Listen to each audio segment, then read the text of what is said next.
Vamos falar agora sobre a decomposição de vetores. Um vetor ele pode ser decomposto ao longo de dois eixos ortogonais, como nesses casos que a gente vai estudar, ou não. Eu poderia até decompor um vetor ao longo de eixos não ortogonais, mas aí eles não seriam linearmente independentes, né? No caso de eu decompor ele em eixos ortogonais, como os que a gente vai ver, eles vão ser linearmente independentes. Então vejam só, pense nesse vetor A, em verde aqui, que é um vetor que tem componente x e y, né? Eu quero decompor ele numa projeção no eixo x, que eu vou chamar de AX, que é o componente x do vetor A, e uma projeção no eixo y, que eu vou chamar de AY, que é o componente y do vetor A. Então eu vou dividir o vetor A em dois componentes, o componente AX e o componente AY. O AX no eixo x e o AY paralelo ao eixo y. Então, fica evidente, pessoal, ó, se eu pensem no AX e o AY, eles estão unidos aqui pela origem. Eu poderia trazer, pelo método da poligonal, o AY para cá, unindo origem com extremidade, e o A uniria a origem do primeiro com a extremidade do segundo. Ou seja, é a nossa operação de soma pela poligonal. Então fica claro que o vetor A ele é a soma dos componentes AX mais AY.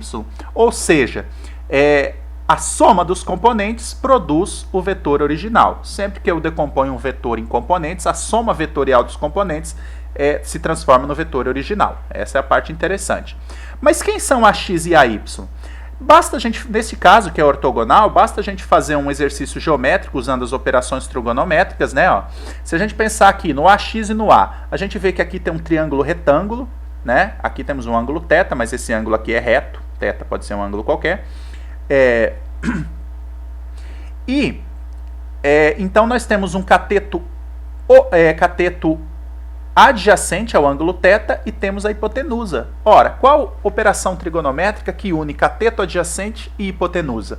É o cosseno. Então, o cosseno seria o cateto adjacente a x sobre a. Reescrevendo essa equação, nós temos ax igual a cosseno de θ. Veja que a operação de cosseno ela envolve números, que seriam os valores desses vetores, e não as suas direções e sentido. Então, a decomposição AX e, no caso, AY também, ela envolve números. Ou seja, AX é A cosseno de θ. θ é o ângulo aqui que esse vetor A está inclinado. Da mesma forma, se pensarmos no AY, que vai ser o cateto, trazendo ele para cá, né? Ele vai ser o cateto oposto ao ângulo θ, então nós vamos falar de uma operação seno. E seno seria o valor do AY dividido pelo valor da hipotenusa. Então, fazendo a manipulação, o AY é o valor de A vezes o seno de θ. Enfatizo, os componentes são vetores, mas para determinar AX e AY eu uso os valores apenas. Então, AX é o valor ou o módulo do componente AX, do vetor AX, né? É o valor aqui, o comprimento dessa seta. Correto? Claro que o AX está na direção horizontal, sentido positivo, e o AY, nesse caso, está na direção vertical, sentido positivo. Enquanto que o A está numa direção inclinada aqui, ângulo θ, no sentido dessa seta.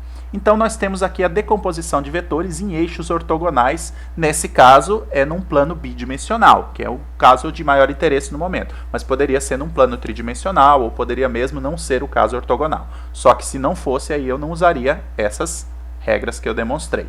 Agora, a primeira ainda seria válida. A soma das componentes resulta no vetor original. Veja que a primeira é vetorial, as outras não.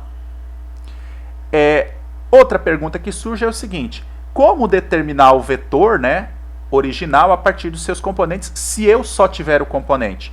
Então, nesse caso, um vetor pode ser decomposto ao longo de dois eixos, né, como eu já coloquei, e fica evidente também que o módulo de A, já que ele é representado por dois vetores ortogonais, e ele é a soma desses dois vetores ortogonais, como vimos anteriormente, né?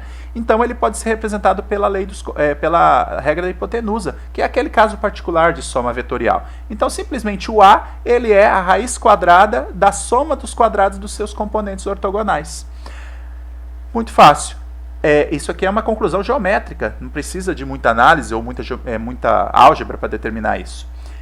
A outra questão é, como determinar esse ângulo θ se eu tiver somente os componentes? Bem, se eu tiver somente os valores AX e AY, gente, como nós vamos ver futuramente que nós vamos ter representações de vetores apenas pelos seus componentes, então eu posso determinar o módulo dessa primeira fórmula, mas como determinar o ângulo, ou seja, a inclinação desse vetor? Ora, se eu pensar no AX e no AY, eu tenho o cateto oposto e tenho o cateto adjacente. Qual a operação trigonométrica que une essas duas grandezas? A tangente. Então, a tangente do ângulo é cateto oposto, que é o AY, sobre cateto adjacente. Está aqui, ó. Tangente do ângulo é cateto oposto sobre cateto adjacente.